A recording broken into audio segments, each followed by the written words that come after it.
Welcome to another episode of Inflection. I'm Brian Berletic. Joining me as always is Angelo Giuliano. Hello, Angelo. How are you? Hi, Brian. Hi, everyone. All good. All good, Brian. Okay, great to have your expertise as always. In this episode, we are going to kind of split it in half. We're going to talk about US subversion in Cuba, and then we're going to talk about a recent, what looks like a bombing attacking a bus in northern Pakistan carrying Chinese engineers. And we're going to talk about a long-standing US-sponsored insurgency inside Pakistan, specifically targeting China's Belt and Road Initiative.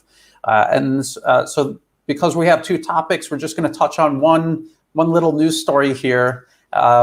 People will be seeing this on Monday and Tuesday, the 19th and 20th of July. We're recording this on Sunday, so when I woke up this morning, I saw. Well, let's do the background here. The BBC wrote this smear piece against the a few YouTubers, Chinese, Westerners, bloggers, bloggers based in China. There's a Barry. There's the Barretts and Lightfoot. What is this? Jason. Jason Lightfoot. Yes. Jason Lightfoot. I mean, all great content. I suggest people just to check the YouTube channels. They're doing some amazing stuff and not necessarily politicized, although nowadays they're shifting more into politics because there's so much smearing of China. So yeah, you want to just explain more about this article? Sure. So just when you go to the BBC, the thing that comes out at your face is news you can trust, is news you can use. I don't even know where to begin with that. And the title of this article is "The Foreigners in China's Disinformation Drive."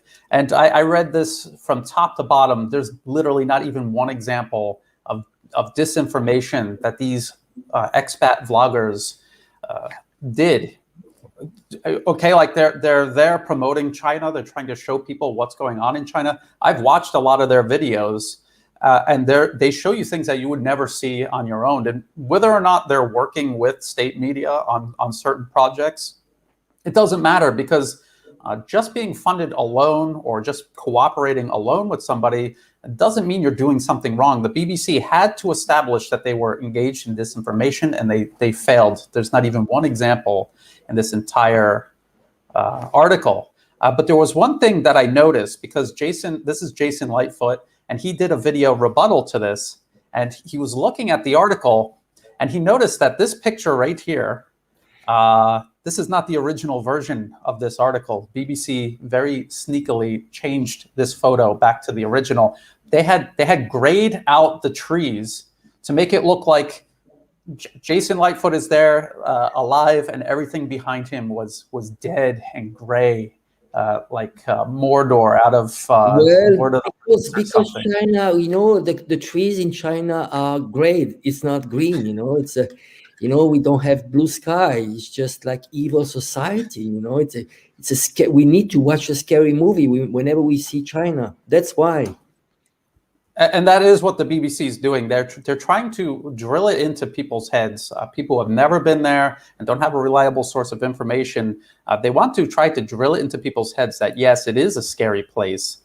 So I want to show people, this is Wayback Machine. It's an internet archive project, and it allows you to see snapshots of these articles when they were first published. So this was 15 minutes after this BBC article was published. This might take some time to load. And you will see, look at the trees, they're all gray. And there's one little streak of green because the BBC, I don't know, intern was being rushed. I guess they had a lot of photos to doctor that day. And they were using a brush, and they missed right here. So this is green, and everything else got grayed out in Photoshop. So here is the BBC writing a whole article accusing these vloggers of disinformation. And their article is actually literally disinformation, including doctored images. What do you think about that, Angelo? Well, even Jason, poor Jason, it looks like he has anemia. Poor Jason, they make him look like white, like so white. Jason, if you're listening, we worried about you. Well, you see, I mean, they even editing the skin color. I mean, it looks like it needs to look like bad. Everything going. So it's very nice that you're exposing this. It's showing the clear intentions, and it starts from the picture. So what is your motives and your reason of editing pictures? I mean, I can understand. You fabricating fake news, but why you have to go to the extent of changing the pictures? And they did the same. Remember, if you watch the BBC documentaries on Xinjiang, everything they edit they put the music, scary music, and then everything is gray, and the way they approach, and the Bible wires, it's just disgusting propaganda. It is. It's ridiculous. And I did a video about that because Jason Lightfoot pointed that out, but then I noticed that they deleted it. Once they knew that Jason was onto them, they went back in and they switched it out. And I wanted to show people how they used Photoshop to very deliberately doctor that image. It wasn't like, oh, the color levels are off, let's try to like tone down the saturation. There was a multi-layered process that they went through to gray out those trees very deliberately. So again, the BBC utterly, and keep this in mind, this is what they do all of the time. They get caught doing this all the time. There was the so-called Hawla massacre in Syria, kind of when that conflict was in its opening phases, let's say. And the BBC used an image from years ago in Iraq of dead bodies wrapped up and waiting for burial. And they said that was from Syria and this so-called Hawla massacre. So this is something the BBC does all the time. And then when people started picking up on it, they just switched it and they pretended like nothing happened. And the damage was already done. And they know that. They know that the damage is already done. When they get caught, it's too late. But I think they're starting to feel the pressure. And that's why we do what we do, is to just keep adding the pressure. We don't have a budget like the BBC does, but there's more of us. And everyone at the BBC does it for a paycheck. And a lot of us are not doing it for a paycheck. We came out to do this out of passion because we're tired of seeing the lies. So I hope that this, and it's funny because a lot of these expat vloggers in China, they have huge audiences. And I think the BBC understands that a lot of people are turning to them to figure out what's going on in China, because they're starting to see through it. Brian, just to add up something about the sponsoring of this BBC article and how the Chinese media finance. I mean, sponsor in some ways. It doesn't actually. I've been on CGTN quite a few times. You don't get money for interventions on CGTN. The only thing that they might sponsor is you might do something, a show together with them, and they might actually finance the trip. So let's say you want to do something on Tibet, and sometimes they invite you, and you can do a shooting in Tibet with them, while you can do on your channels and on CGTN. But that's they know they don't want to do that, because if they were to do what actually the US is doing, US is clearly, USAGM is actually the propaganda arm of the US, and you can go there, the same as National Endowment for Democracy, and you can ask for grants, but the grant is linked to the US State Department agenda, so it needs to be bashing China and so on. So they don't want to do what actually the US is doing, because they know that if they get caught, and it's not in Chinese mentality. They want to, they want naturally people like you and me that see that they are Chinese being treated unfair, and to come out naturally with no other agenda, just for justice. It's about justice, really. It's and we're not saying that China is good. China's probably as its flaws, but when it's being smeared and when there are blatant lies, well, we need to come out and say, well, no, it's not. And how legitimate is a BBC journalist that is actually living in London? What is his legitimacy? I've been in China for 25 years. Come on. I know what is China. And actually, the additional to that, not only I know the China of today, I know the China of 25 years ago. And I saw the whole change. And that's what makes me see China much more positively, because I see the whole dynamic. I see where China was, where China is, and where China is going. And a snapshot, any snapshot, can be extremely biased. You need to understand the whole dynamic. And again, you need to watch China with Chinese lenses. If you are coming with your Western lenses, you won't be objective. I'm sorry. You won't be objective. There's so much that we should be much more humble to look at China and trying to learn from their successes. Why don't we start learning from their successes rather than going there and trying to lecture like this white man supremacy attitude? It's just so outdated. Colonialism it's gone. It's gone. We're shifting from a unipolar world to a multipolar world. Accept it.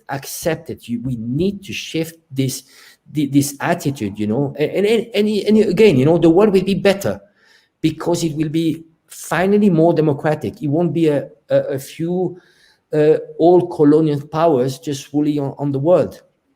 And again, I think we mentioned this before, finally the global South will have a voice. And I think this is very positive. I'm very positive because of that. Yes, and what I always tell people, because they'll say, why don't you ever say something bad about Thailand? It's because I'm not Thai. Whatever's going on in Thailand that is bad, that's the business of the Thai people and the Thai people alone. My role in all of this is I'm an American. My government is interfering in Thailand's internal political affairs. They're doing something to Thailand that the United States would never tolerate another nation doing to them.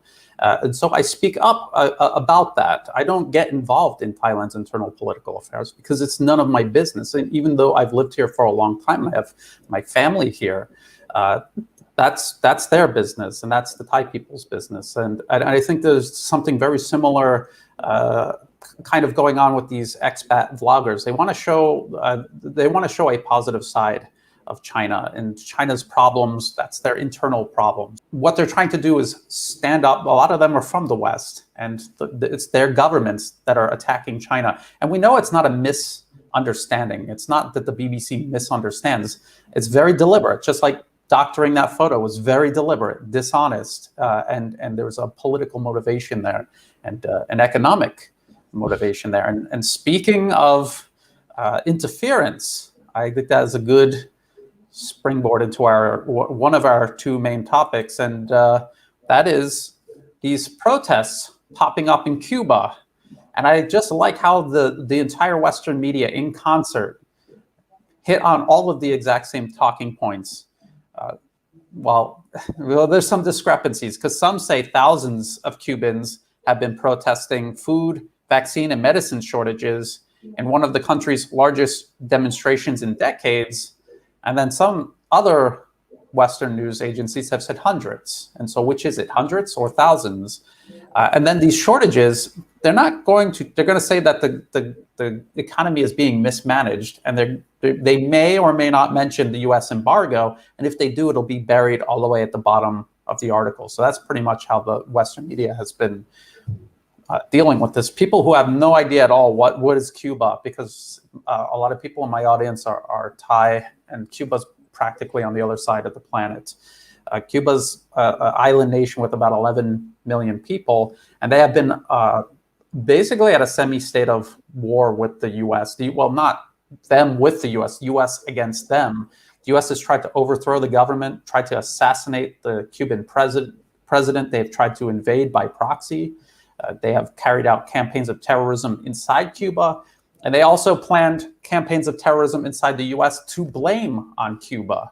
And so with that backdrop, then we could start to understand that these protests, just like everywhere else where the U.S. gets involved, this is the U.S. stirring up trouble in the streets of Cuba, and it's all towards long-standing efforts to carry out regime change. Angelo, I know you know a lot about this topic, so I'm going to let you comment on just what we're seeing in the headlines here. Well, maybe we need to go back to some history. So the Cuban Revolution, socialist revolutions, was in 1959. So since then, there was an embargo. So they've been squeezing the whole economy of Cuba. So when there's an embargo by the U.S. and they're weaponizing the U.S. dollar, what can you do? So somehow, even though there was an embargo and lots of sanctions, Cuban economy did pretty well. I mean, in terms of achievements, talking about literacy, life expectancy. Well, keep in mind that life expectancy in Cuba is higher than in the US. I mean, can you imagine, even with the embargo? So lots of achievements, but again, there's only so much you can do on your own. And there was two setbacks in Cuba. The first setback was the breaking up of the USSR. So the USSR was helping a lot Cuba, and recently Venezuela, the economy did really badly. Chavez was helping a lot Cuba, especially selling like cheap oil to Cuba. Now that the Venezuelan economy cannot help, Cuba is just on its own. So what we saw these days in Cuba was just like people just being fed up because of the economy and because of COVID. I mean, that's the main reason. You probably have some agents, foreign agents there, agitators paid by the West. They were there to instigate that. And so it started from the social media and they came out into the streets. But we're talking about in the hundreds. I mean, nothing compared to what we saw in Colombia, in many other places. I mean, we're not talking about people dying like during BLM riots. I mean, those were really riots. So there's not the discontent that the West wants us to believe. And if you saw the manipulation of news, a lot of pictures were actually not related to Cuba. They took some pictures of other, even other countries, and they had to screenshot, they had to manipulate pictures because it was not a massive demonstration, and it was not necessarily against the Cuban Revolution. It was more like discontent of people, just because there are many people around the world that are suffering right now under COVID. Yes, and I want to make some parallels here because I want my Thai audience, my Thai supporters, to kind of understand why they should care about what happens in Cuba.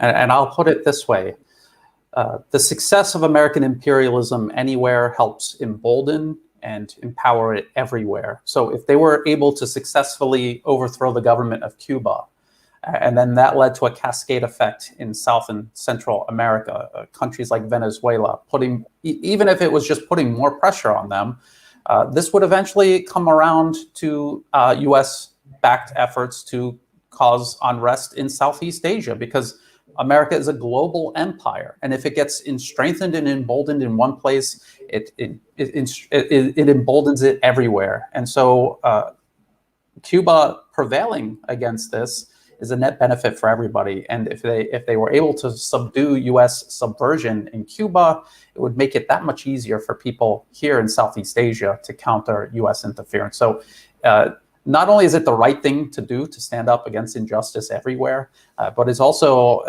very good for protecting, in Southeast Asia, protecting against this sort of interference. The more people that are aware of it on a larger scale, the easier it's going to be to push back against it. Real quick, I just want to show people, well, I'm not going to go through all of these. I'm going to show people an interview where you can hear about this in depth. But I just want to show people, this is the US media reporting this. This is NBC News. Fidel Castro, the CIA's 7 most bizarre assassination attempts. And this is US media just flippantly saying, well, yeah, we tried to assassinate a head of state of another country. So what? Multiple times. So what? This is the US State Department's Office of the Historian, and they're talking about the Bay of Pigs invasion and its aftermath. This was a US-backed invasion of Cuba. They were trying to invade and overthrow the government through force. So this is what Cuba has been putting up with. And this is from the UN. UN General Assembly calls for US to end Cuba embargo for 29th consecutive year. And you can see here, in favor of ending the embargo, 184, against to, who do you think that was? The US and Israel, of course. And they have here the Cuban foreign minister calling it economic warfare, because obviously that's what it is. And here's the United States saying sanctions are tools for democracy. But of course, this is the last, second to last one here. Uncle Sam's money war against the Sandinistas. And this is from 1989, by the way. And they talk about how economic sabotage and to make the Chilean economy scream. And if you go through here, they're talking about how they use sanctions as a weapon to destroy countries. And that's what they're doing to Cuba. It's not to spread democracy. That's the smokescreen they do it behind. And then, and all of these links are going to be in the video description below. And I suggest anyone interested in this, go through all of this. This is CIA considered bombing Miami and killing refugees to blame Castro. So when I said they were planning terrorism on US soil to blame on Cuba, that's this.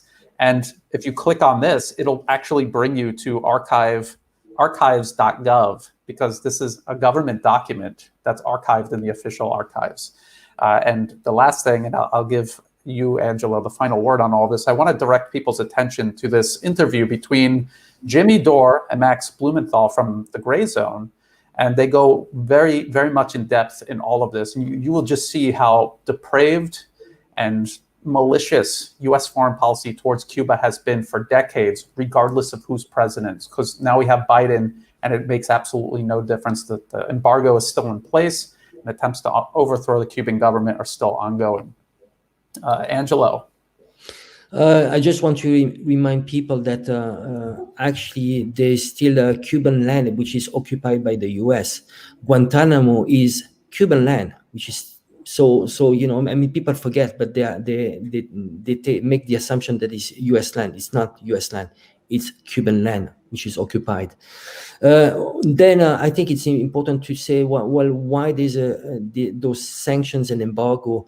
I think the biggest danger for the U.S. is not a military aggression from Cuba. I mean, it would be impossible, but it's mainly the fear of having a socialist economy successful just next door, just very close to Florida, that would actually work and be successful. That is the biggest danger of this self-proclaimed free democracy. So that's the danger. So they have this huge fear that Cuba will be successful, and also China. Again, you know, you can draw a parallel. The difference with China and Cuba is just next door, but they don't want China to be successful, Cuba to be successful, because it would challenge their Western liberal democracy model, which is not democratic and which is not for the people. It's just for a tiny majority. It's what we call the for the 1% by the 1%. So this whole hypocrisy will fall apart. So this is why they have, you see, it's not about doing everything for yourself to be better and to be better for your people. You'd rather squeeze your opponents because he might be better than you. And they're doing that around the world, everywhere. The Sandinista is the same. You know, they don't want, you know, in Central America to have a system that is working. I mean, why? You know, there's Michael Moore. He did something related to the health system in the U.S. And you had lots of people, you know, they had cancer. They would just go to Cuba to be cured. I mean, how ridiculous is that? And actually, Cuba is actually, you know, it could be very selfish and say, well, you know, we only curing people from Cuba, and they're accepting Americans just to be cured, because otherwise they would die, because there's no healthcare, universal healthcare, while there is in Cuba. And those are basic human rights that are not fulfilled in the US. But that's an embarrassment, and they need to make sure that Cuban model doesn't work. That's why. And it's already a huge embarrassment, despite everything the US has tried to do to sabotage Cuba. And Cuba is renowned for its medical expertise. And I want to show my Thai audiences this, because I had known about this for a while, and this was Siam Bioscience. It's it's a pharmaceutical organization here in Thailand, and its goal is to make Thailand more self-sufficient in the field of pharmaceuticals, which is something Cuba is also working on and is renowned for. And this is Siam Bioscience signing drug deals with the Cuban agency and cooperating with Cuban researchers to develop and share knowledge and to manufacture these pharmaceuticals here in Thailand. And then more recently, they're working together on COVID-19, things dealing with COVID-19. And I know there's a lot of, I'd kind of describe them as fake lefties or maybe lazy lefties. When they see Thailand with a former general as prime minister and a constitutional monarchy, they automatically assume it's some fascist right-wing stooge of the United States, and it's not.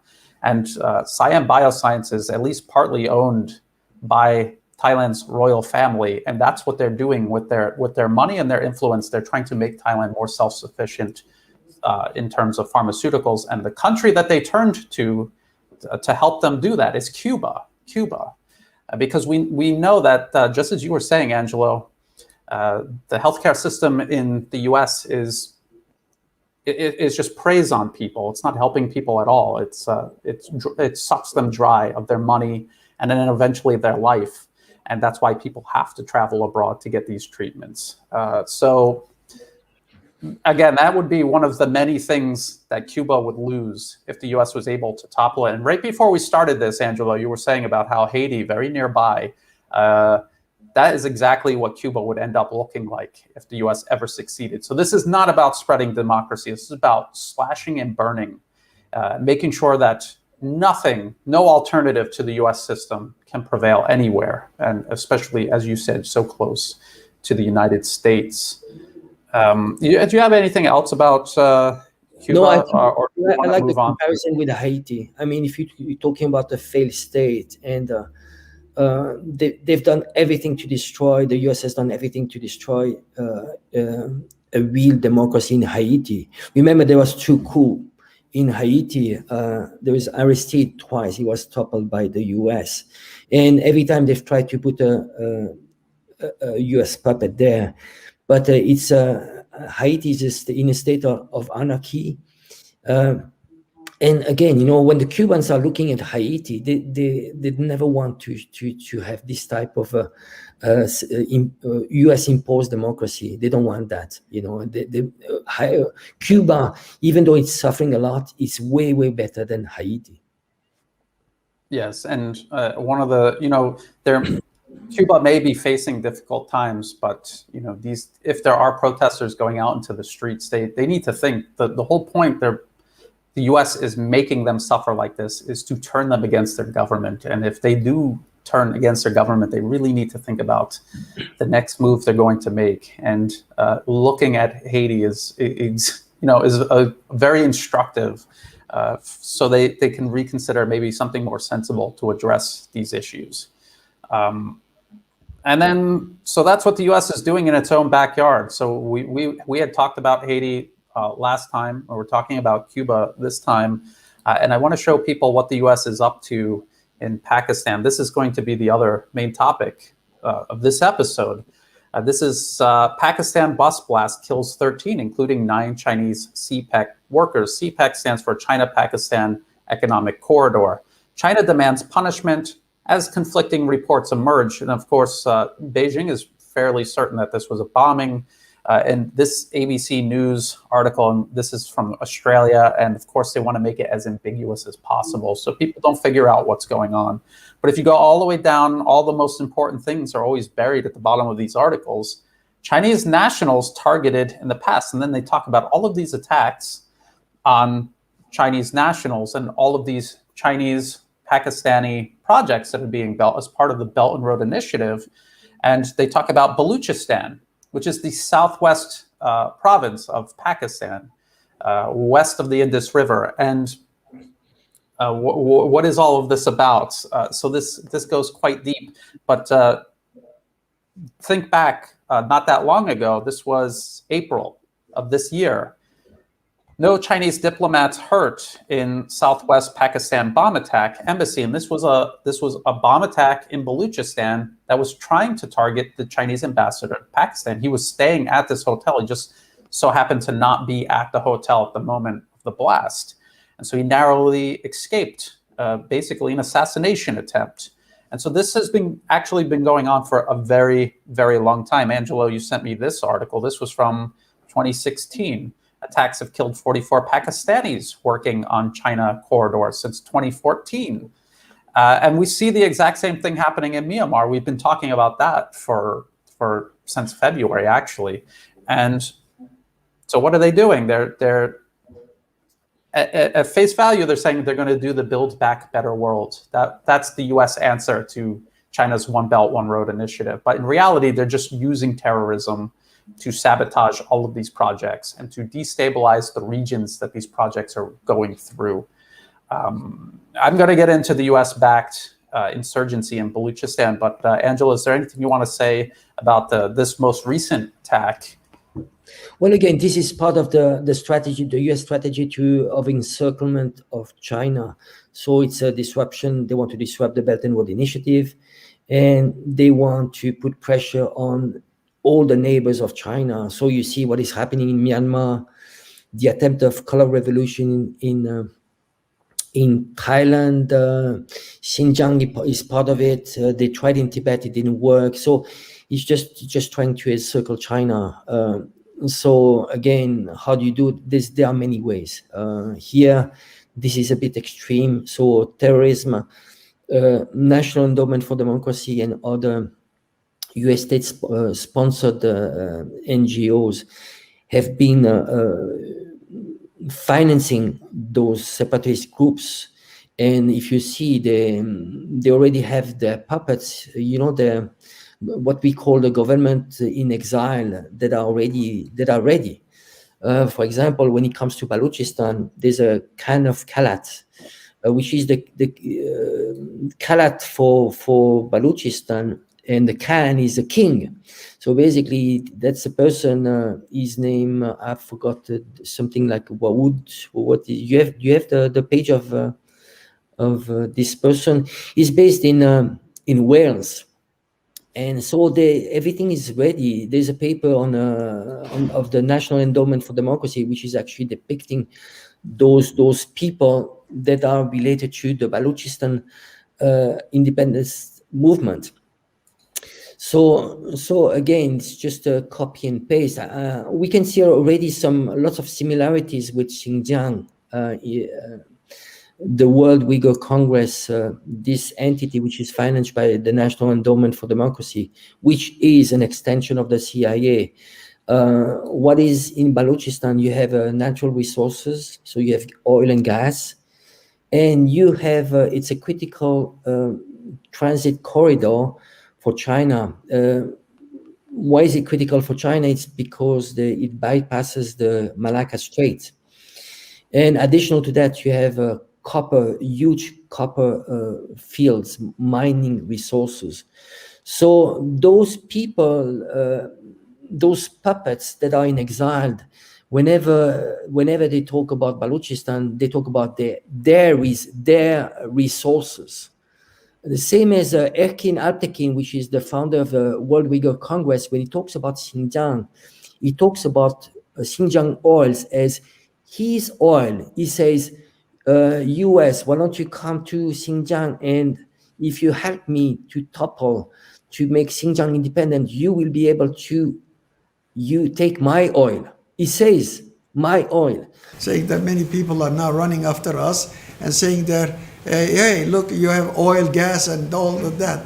How are we going to do that? They're helping me because in case Eastern Turkestan becomes an independent country, how they would benefit from my oil and gas. That's the problem. Oil companies being contacted, Mr. Yes, that is a fact. Yeah. So that's the same. Those people, those US puppets that are working for the US abroad to bring terrorism in Balochistan, in Pakistan, they're doing exactly the same. They know that if they are cooperating, they will have huge rewards. So you have this whole propaganda, this paper of the National Endowment for Democracy, which is already telling fake stories about what is happening in Balochistan, abductions of people. Human rights defenders who are just paid Exactly. agents of U.S. interference. Exactly. Again, when you see all those actors, especially when it comes to Xinjiang, why you have those actors that are actually talking on TV, on BBC, and so on? Well, they left China, Xinjiang, and one of the ways they could get a green permit, they could establish in the US was that, okay, well, we give you refugee status, but in exchange, you are going to bash China. And they're just practical, think about those people. You want to be a refugee, you have your American dream, so you have a tiny minority of people that are willing to do that. Oh, I want to go to the US. Okay, the US is saying, oh, well, this is a good actor, maybe we can use that person. But in order to be a refugee, you need to have the preconditions to be a refugee. So what is your story? And you see many stories, they actually change through time. So you have so if you really analyze those actors, they came up with one story and it changes and it's inconsistent. But the problem is that the Western medias are controlling the narratives, so you don't get the other side of the picture. So Balochistan, this is on hold. This is a project. I think it's not it's not at the level in terms of exposure, Western exposure. It's not there yet, but it could be what we're seeing with Xinjiang now. It could be the next one could be Balochistan. Okay, and a lot of good points, and it really is. It's like a copy and paste from Xinjiang into Balochistan, or vice versa. And actually, all of these have been brewing for years and years and years. I was writing about this back in 2011 also, and also about China and all the different pressure points, because this is, think back to, I think it was the last episode where we had that paper from 1965 from the U.S. State Department's Office of Historian, where they were talking about the India-Pakistan front in encircling China. So let's look at this. This was from 2011. So this was way back in 2011. Free Balochistan from the national interest. And this is by a guy, Selig Harrison. He has since passed away, but he was one of these people in these think tanks, these corporate-funded think tanks. And you see here, it says, to counter Islamism in nuclear Pakistan, the United States should do more to support Baluch insurgents. So breaking up a country with a violent insurgency is how you stabilize or prevent nuclear weapons falling into the wrong hands. I don't get that. But that doesn't make sense, but that's not the reason they're really doing it. And it actually admits the real reason they're doing it. So we got to come down here to the very last paragraph. And it says, most important, and they're talking about the US, should aid the 6 million Baluch insurgents fighting for independence from Pakistan in the face of growing ISI repression, and ISI is Pakistan's internal security. Pakistan has given China a base, Ecuador, in the heart of Baluch territory. So an independent Balochistan would serve U.S. strategic interests in addition to the immediate goal of countering Islamist forces. But of course, countering Islamist forces, just like the U.S., this is a smokescreen that they're doing this behind, just like their occupation of Iraq and Syria. They're not really there to counter Islamist forces. They're sponsoring those forces as a pretext to stay in those countries and also to use them as a proxy to fight their wars for them. And so right here, they're already saying that Gwadar port in southwest Pakistan is the terminal of this corridor that China has built across Pakistan. Let's go back. This is a slide. This is a slideshow from the National Endowment for Democracy's webpage. And you see Balochistan is here, Afghanistan is here, and the China-Pakistan economic corridor runs all the way down through here. And you can see all along here, the U.S. has been destabilizing it. And didn't we say, Angelo, last episode about the U.S. leaving Afghanistan, that they were going to leave a contingent behind and that they were going to say, well, we're out of Afghanistan, so we couldn't be behind all of this as plausible deniability, so that they could run militant operations across the border into places like Pakistan, China, and Iran. Didn't we just get done saying that? And then this bombing took place targeting Chinese engineers. Let's see, what else? Then there was this. I think this was also, 2012. This is a bill introduced in the US government expressing the sense of Congress that the people of Baluchistan, currently divided between Pakistan, Iran, and Afghanistan, have the right to self-determination and to their own sovereign country. So they're trying to do with Baluchistan what they did with the Kurds in Iraq, Syria, Turkey, and Iran. They're doing the exact same thing. They're using this Baluchistan insurgency to do this. And then, Angelo, you found this.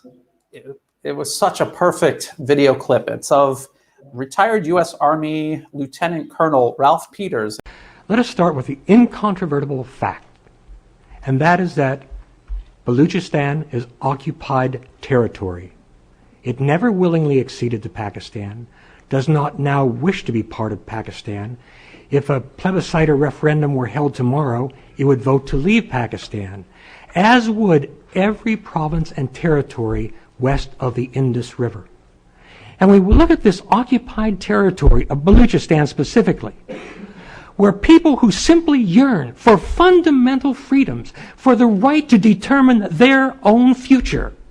Instead, we support Pakistan, their oppressor, a state that actively supports and arms terrorists and insurgent movements in Afghanistan that kill and maim our own soldiers. The Pakistani government is not our friend. It is not the friend of the Baluch or the other subjugated peoples west of the Indus River. The Durand Line, of course, which divides Pakistan and Afghanistan, is artificial. It divides people who want to be together. Mr. Chairman, my time is running out, so let me simply say this last thing. 200 years ago, one of our greatest presidents faced a problem. The Barbary pirates refused to let our ships pass in peace. So we paid tribute money to let our goods pass. Thomas Jefferson put a stop to that. Today, we are paying tribute money again, this time to the Pakistani pirates, to let our goods pass to Afghanistan. Mr. Chairman, I'm looking for a Thomas Jefferson. Ralph Peters was saying we should make an independent Baluchistan, because then we would just move our troops from Gwadar port up into Afghanistan. And if you look at the map, what that would eventually lead to would be Afghanistan and Baluchistan as like kind of one quasi de facto US client regime that they controlled with access to the sea. That's what they were trying to set up, and had nothing to do with freedom. This is the same guy, Ralph Peters, admitting that the Baluchistan insurgency, it's their basket cases. They are constantly fighting with each other. They cannot organize, and they would run whatever country the US gave them directly into the ground. So he's admitting this, but at the same time, he wants to make Baluchistan independent because they don't actually care about these people or their future. They just want to peel this off from Pakistan, ruin China's Belt and Road Initiative, and augment their occupation in Afghanistan. Well, it's the old divide and conquer strategy. And remember, all those countries were occupied by the British Empire, and they were all carved up in order just to divide them. Well, keep in mind, I mean, I give you a few examples, like naturally, Kuwait was supposed to be part of Iraq. Kuwait was the access to the sea for Iraq. So what you do, you just cut that piece, and you take, you just carve up countries where that doesn't make sense in terms of ethnicity or religion. So why you mix up like Shia and Sunni country, like Iraq, you have this divide, but they knew that. You construct countries that are not sustainable on purpose, because you know that in the future you'll be able to control them better. And remember, we talked about this about Myanmar. When it came to Myanmar, they did the same. And what you do, you give the power to the minorities that are willing to work with you against the majority. and you create those divisions, and you see the results of that much later on when those countries are fighting for self-determination, but you still have those animosity between minorities. Again, divide and conquer, and it's very hard now for those countries to build a cohesion, you know. So a lot of things that we see now is all related to the carving up of those new countries. And you see the whole history. I think when it comes to Pakistan, we've been interesting just to go back at the partition of India. I think there's a very interesting story about India, how India became independent from the British Empire, but how many people died, and the result of all those colonial mistakes. Absolutely, and just as you were talking about the National Endowment for Democracy, and so if you go to Pakistan, their listing for Pakistan, you could see that they're putting money into Baluchistani groups, and again, just like in Xinjiang, they're trying to encourage separatism. Let's see, what else was there? This Hindustan Times article. That's the leader in exile of independent Baluchistan. There he is at the House of Lords in London, and this was the Democracy Forum, which is just one of the. It's like the National Endowment for Democracy. It's just another one of these groups that help cultivate these client regimes outside of a country or inside of a country to eventually get them into power.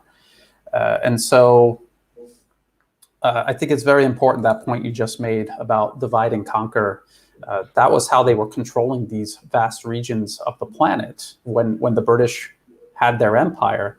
And now this is how they divide and destroy countries today. And we like you said, in Myanmar, that is exactly what they're doing. That is how they are destabilizing Myanmar. That's what they're doing in Pakistan right now.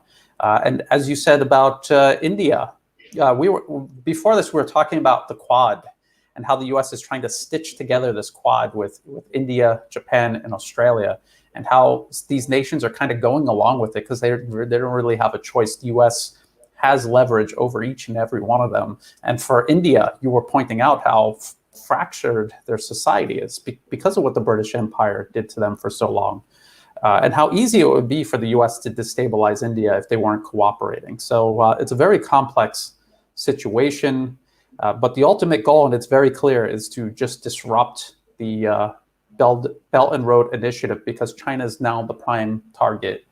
It's poised to surpass the US by every metric.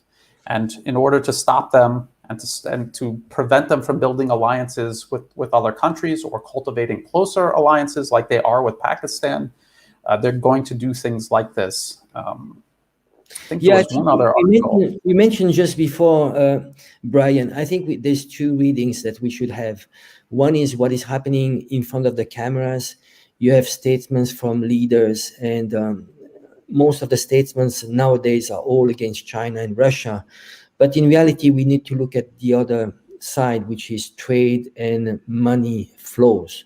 And I think those ones speak for themselves. You can say whatever you want against China, but if you keep on having your trade increasing with China, there's no real decoupling. So I think we need to have two different readings there. A lot of countries are not siding, completely with the US. I think there are a few countries that are blindly siding. We talk about the Canada, Australia, England. They are siding completely, but a lot of countries are, in reality, they are playing both sides. They don't want, they're balancing their relationship with both China, Russia, and NATO countries. So we need to be careful about this. Just going back to India, there's something that is actually Modi had a statement for when it came to Balochistan.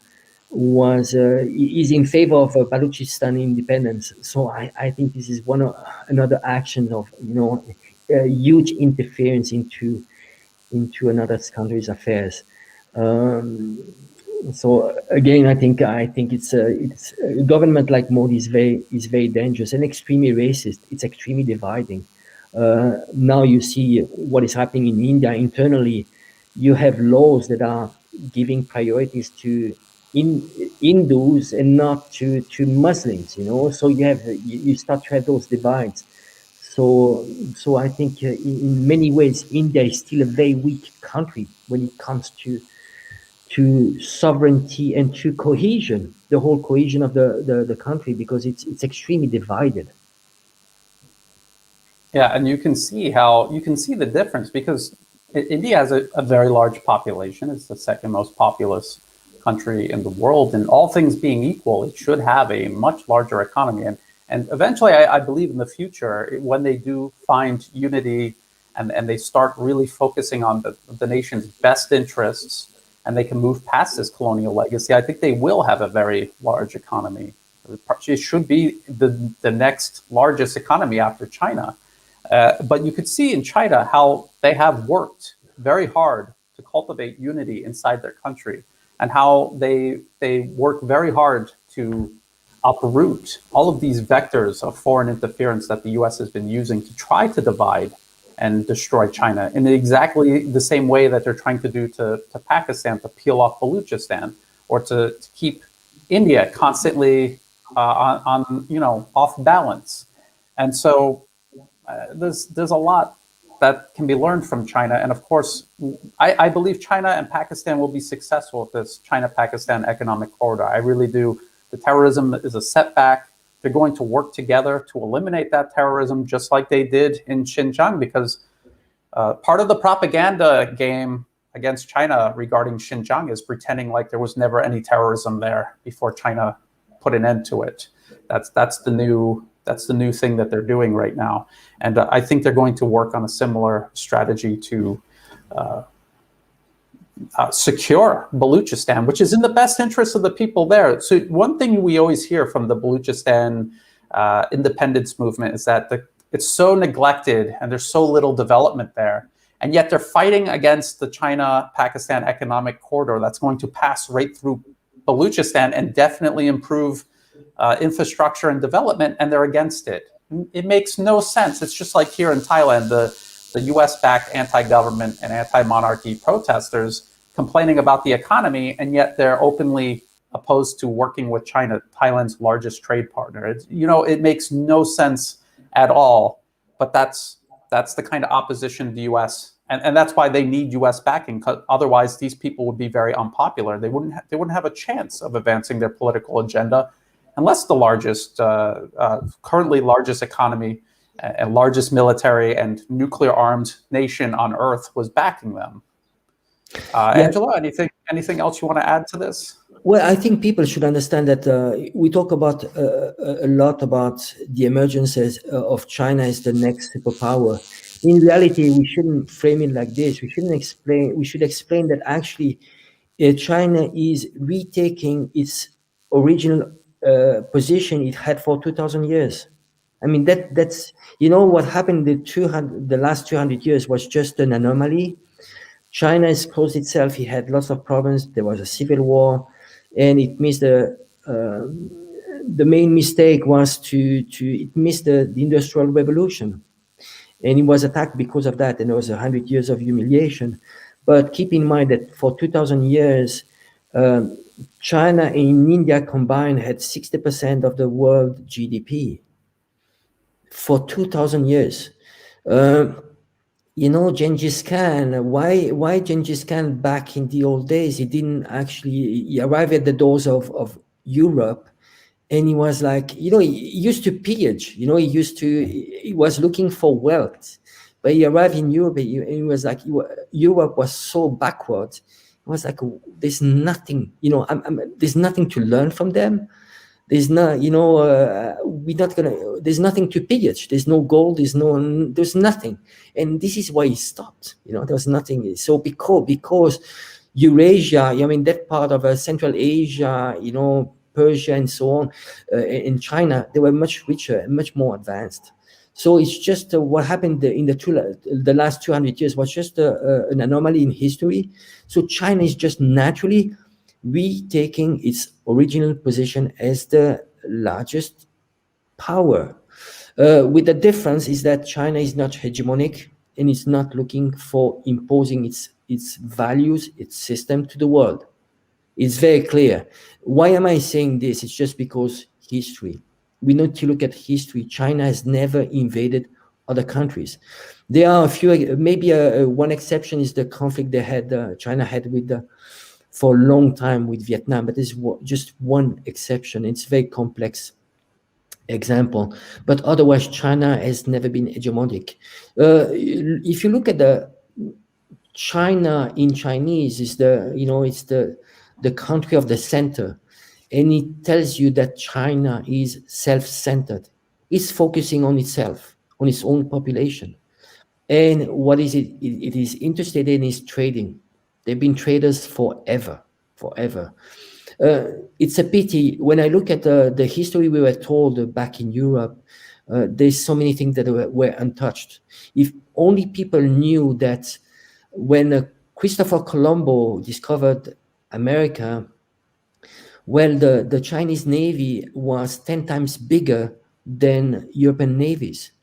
They would go around all Southeast Asia, all the way to Africa, with 30,000 Navy people just going around. And the biggest ship was 10 times bigger than the Santa Maria of Christopher Colombo. That's how big they were, and they could have colonized the world, but they didn't. And those are things that we are not taught in our history books, because we are centered on ourselves, and there's this sense of being superior, and I think this is a big mistake. Chinese, there's a saying in Chinese which comes from Sun Tzu, the art of war is know yourself and know your enemy. The problem is that in the West, they don't even know themselves. And that's a big mistake. And they don't know China. How can you fight your enemy if you don't know your enemy? They have absolutely no clue. And I mean, in my case, after 25 years, I still believe that there are so many things that I do not understand about China. And we need to be able to be humble. Being humble is the first step.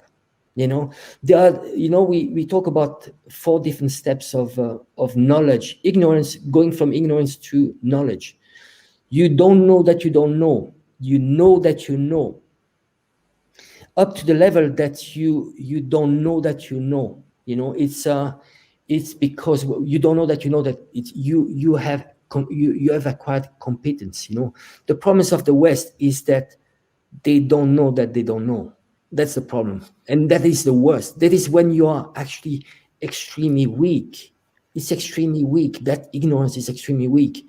It's a pity. And what I advise people is just why don't you go to China and really look with your eyes.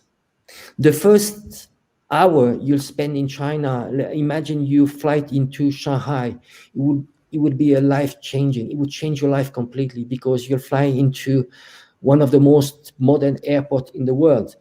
You will take the maglev to the center, which is running at 400 kilometers per hour, and you will see Pudong, which is a city it's a part of Shanghai which didn't exist. I mean, 30 years ago, it was farming fields.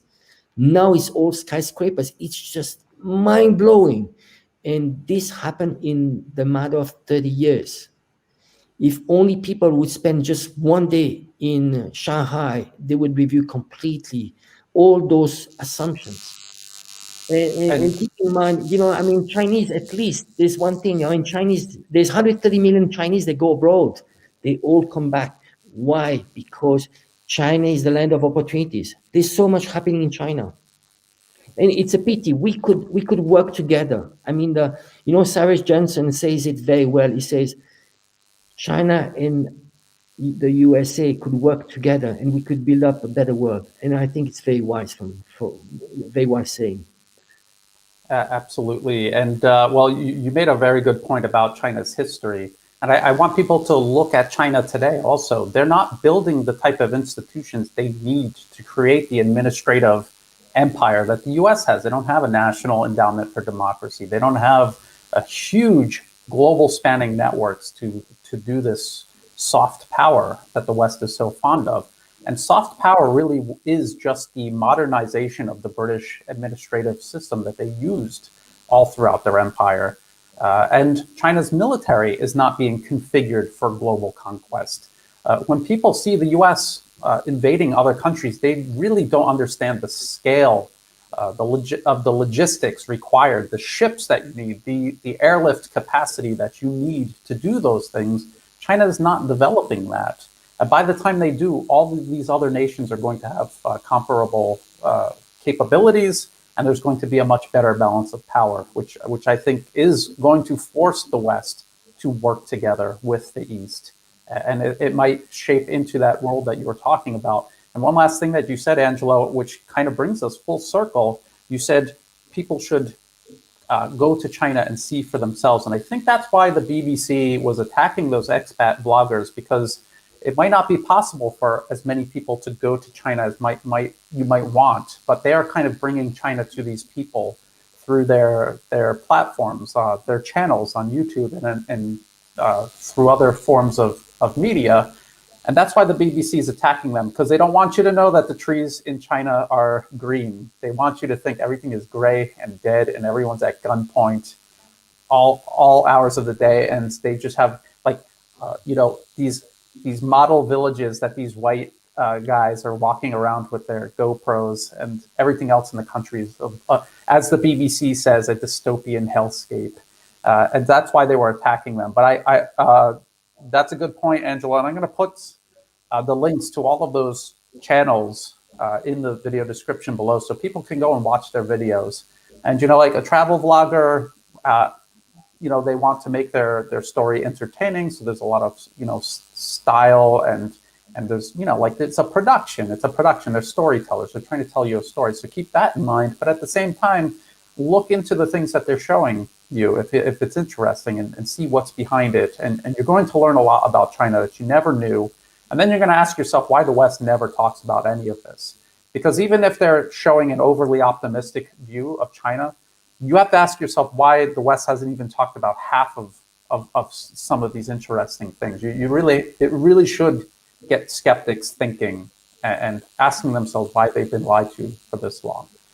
So we're at 1 hour. We're kind of like ending right on time, Angelo, for once. Yeah, this time we made it this time. There's so much to talk. But again, always a pleasure, Brian.